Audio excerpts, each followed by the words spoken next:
23 février 2009, expérience 150, week-end, rencontre du troisième type 1, ambassade non terrestre. Ce week-end, j'ai enfin fait le deuxième stage d'introduction en géobiologie. Il était plutôt temps, mais bon, je n'ai pas pu me libérer avant. Je suis tellement en vrac depuis 2 semaines que j'ai failli annuler. J'ai demandé au double du futur qui m'a conseillé d'y aller. Bon ben ok alors.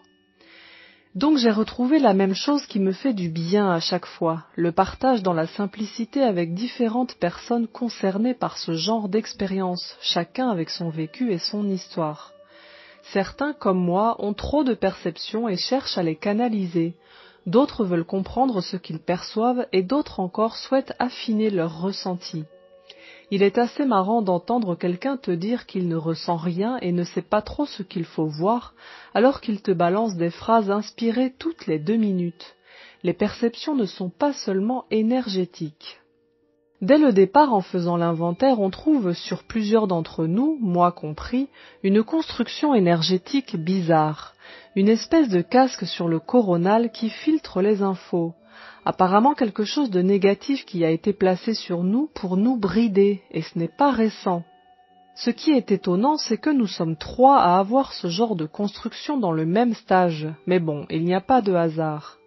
Étonnamment, cette structure n'avait pas été vue avant, mais il n'était pas temps de l'enlever.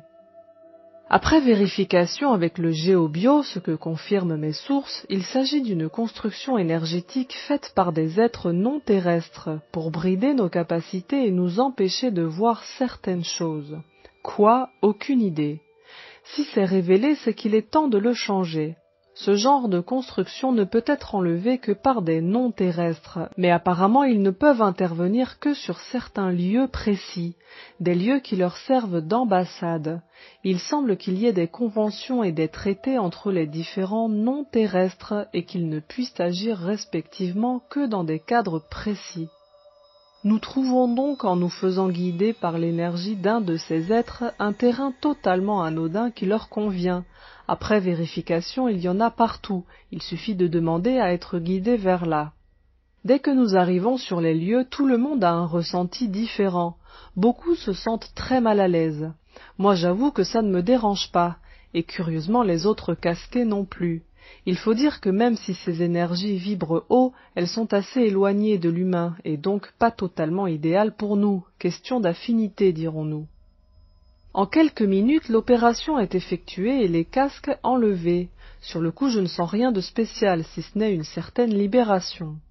Après ça, j'ai passé la matinée dans un état proche de la loque totale.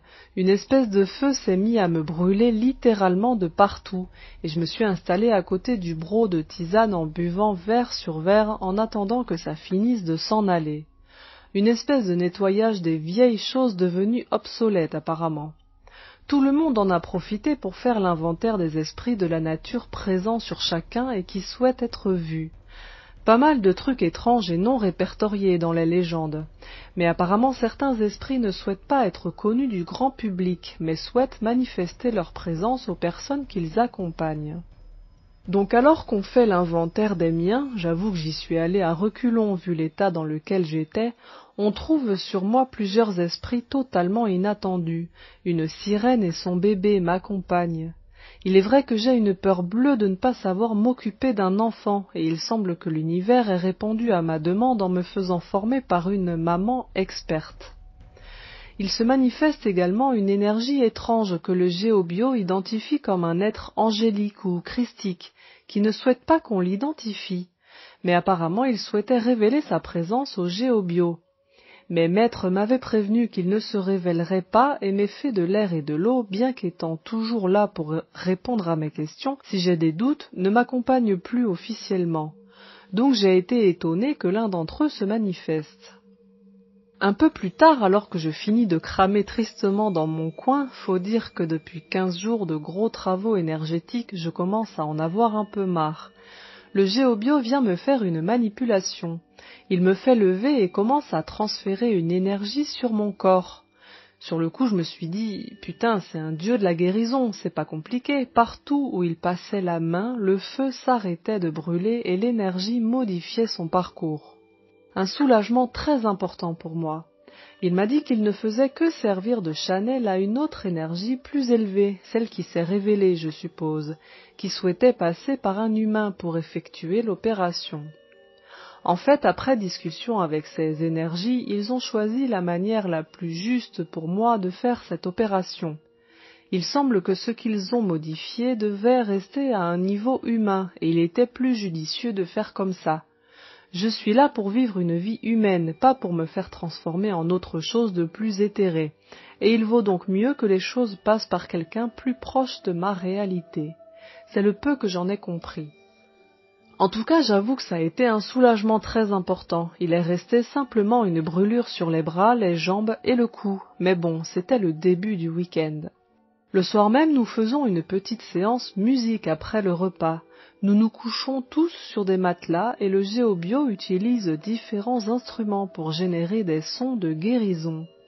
Le résultat dépasse encore toutes mes espérances. Je suis beaucoup plus sensible à la vibration du son qu'autre chose, mais encore une fois, la combinaison d'un espèce de bol géant en quartz, genre bol tibétain mais énorme, qui génère un bourdonnement bizarre, d'un son généré à partir d'un simple tube de PVC, ont un effet au-delà de toute espérance. Mes jambes ne me brûlent plus.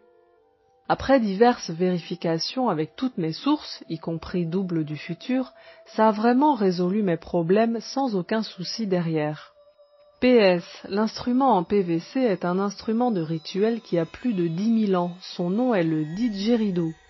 Bien sûr, il y a 10 000 ans, il devait pas être en PVC, à moins d'une faille spatio-temporelle, mais bon, de nos jours, qui sait. Il semble que l'intention de la personne qui en joue ait une grande importance dans l'effet obtenu.